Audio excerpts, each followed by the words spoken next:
My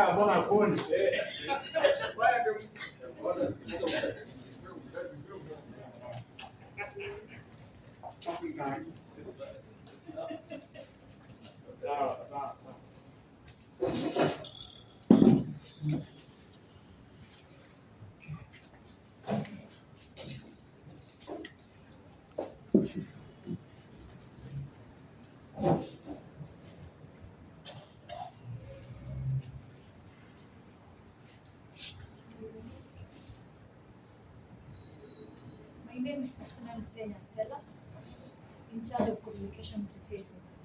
And today we are here on 6th March 2026 with a press statement from Kazima due to crisis. Mtetezi calls out government failure to protect citizens abroad. Background: government promoted overseas jobs under President William Ruto. The Kenyan government aggressively promoted overseas employment through the Kazima Youth program, presenting it as a cornerstone solution for youth unemployment.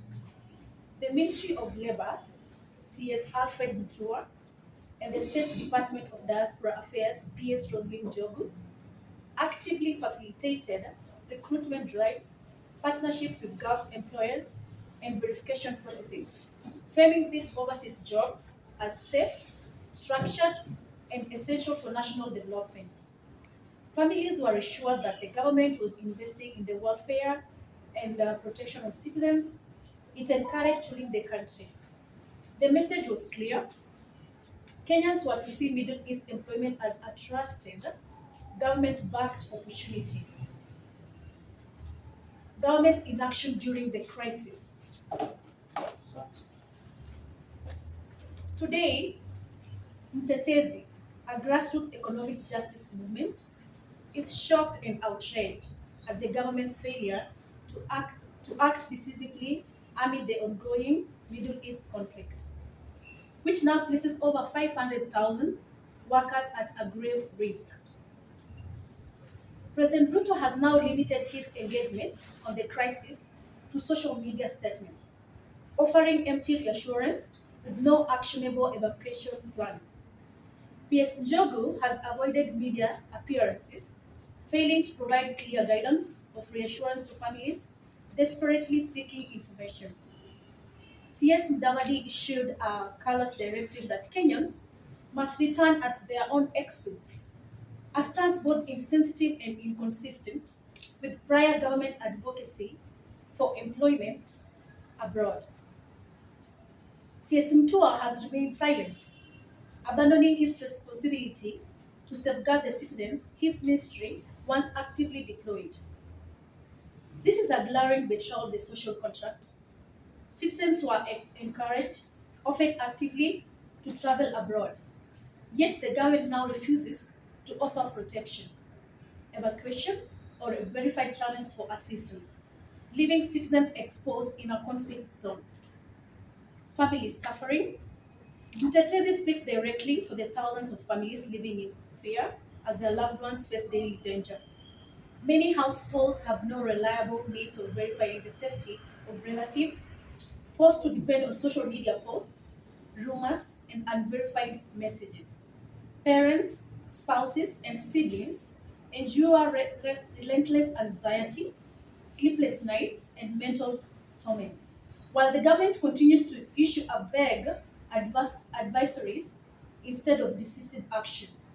This lack of transparency and accountability intensifies the suffering of families who trusted the government's earlier assurances and now face helplessness as a consequence of state inaction. Economic impact. The conflict in the Middle East is already wreaking havoc on Kenya's economy, compounding the human toll with financial consequences. Kenya's reliance on the exclusive government-to-government oil agreements with Gulf suppliers has exposed the country to future price shocks and supply instability. Exports of tea, flowers, etc. are being disrupted as shipping routes are rerouted or closed, threatening billions of shillings in revenue, endangering farmers, exporters, and employees across multiple sectors. While the government has issued general assurances of stability, There are no concrete measures in place to protect citizens, stabilize energy prices, or safeguard key exports. The contrast between earlier promotion of overseas employment and the absence of protective action now is stark, exposing the nation to both human and economic vulnerability. Call to action and ultimatum. Mtetezi demands that the government, one, immediately launch a fully coordinated government-funded evacuation of all Kenyans stranded in conflict zones. Two, establish verified communication channels and 24/7 emergency support to ensure families can track and assist their loved ones. Three, implement urgent economic measures to mitigate disruptions to oil imports, trade flows, and remittances. We therefore give the government 72 hours to act. If there's no decisive, tangible response, Mtetezi will organize a mass demonstration to the ministries of labor and foreign affairs, demanding accountability, protection, and immediate action. The government's time for advisories and empty assurances is over. Citizens' lives, families' peace of mind, and stability of the economy cannot wait. The statement must now honor its responsibilities or face public accountability through civic action. Thank you. Thank you to the members of the fourth estate. My name is John Yushu. The pertinent questions that for a very long time he was not seen once or twice on top of the vehicles campaigning Kazi Machu and legitimizing this process. Today, our young people are stranded at Arab's nation. And the pertinent question that you are asking Alfred Mutua, are we going to sit back seeing our people or repatriating bodies of people who will die if this war will escalate?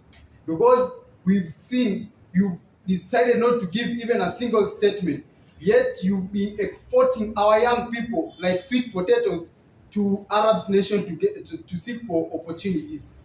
The government that has failed to provide opportunity at home must be ready and be ready to protect those people who they are exporting to get employment outside.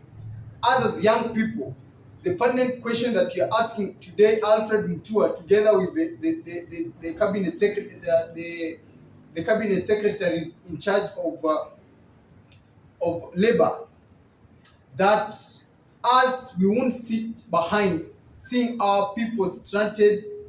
Yet you, the same government, we've been seeing you moving around telling us that you've organized 1 million jobs outside, that now Kenyans youth will be employed in Gulf. But yet when there is crisis, when young people are leaving this nation, they are not just statistic for remittance. We are asking you, when you are receiving remittance from those people who are outside there and building apartments here at home, now be ready to take charge for those who are now stranded at Gulf, because Mtetezi won't sit behind and look at our young people who are suffering at the Gulf.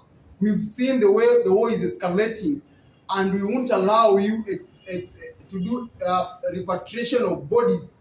Yes, those people leave Kenya to seek for green pastures outside there. Thank you.